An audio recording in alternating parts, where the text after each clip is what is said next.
Hello అండి. Welcome to my channel. ఈ వీడియోలో మనం పూజలలో అక్షింతలు వాడుతూ ఉంటాం కదా! అవి ఎందుకు వాడుతాము? వాటి వల్ల ఉపయోగం ఉందా? లేదా? దానివల్ల వెనుక ఉన్న అర్థం ఏమిటి? అనేది తెలుసుకుందామండి. వీడియోలోకి వెళ్ళే ముందు ప్లీజ్ మీరు చిన్న లైక్ చేయండి నా వీడియోని. మీరు లైక్ చేయడం వల్ల నా వీడియో అందరికీ రీచ్ అవుతుందండి. నా ఛానల్ గ్రోత్ అవ్వడానికి చాలా యూజ్ అవుతుంది.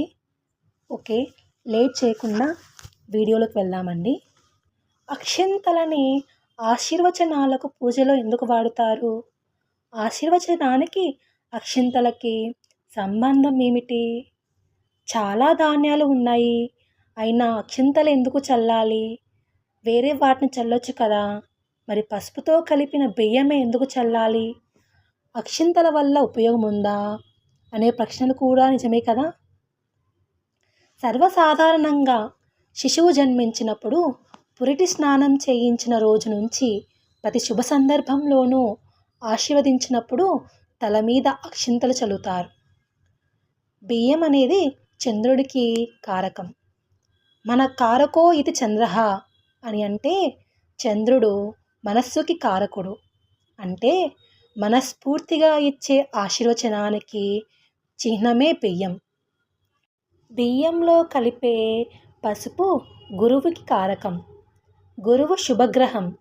అందుచేతనే శుభానికి సంకేతంగా పసుపు కలిపిన అక్షింతలను మంత్రపూర్వకంగా తల మీద చల్లుతారు. మంత్రం అంటే క్షయం లేనటువంటిది. అకారం నుంచి క్షకారం దాకా ఉన్న అక్షరాలతో, బీజాక్షరాలతో కూడిన మంత్రానికి శక్తి ఉంటుంది. మంత్రాన్ని చదివేటప్పుడు చేతితో పట్టుకున్న అక్షింతలకి కూడా ఆ శక్తి వస్తుంది. క్షయం లేని మంత్రాలను, క్షయం లేని అక్షింతలు పట్టుకొని చదివి అవి ఎవరి తలపై వేస్తారో వారు కూడా క్షయం లేకుండా అభివృద్ధి చెందాలని ఆశీర్వదిస్తారు. అలాంటి ఆశీర్వచనానికి శక్తి ఉంటుంది. మన పూజలు, శుభ సందర్భాల్లో అక్షింతలకు చాలా ప్రాధాన్యత ఉంది. అక్షింతల్ని సంస్కృతంలో అక్షతలు అంటారు.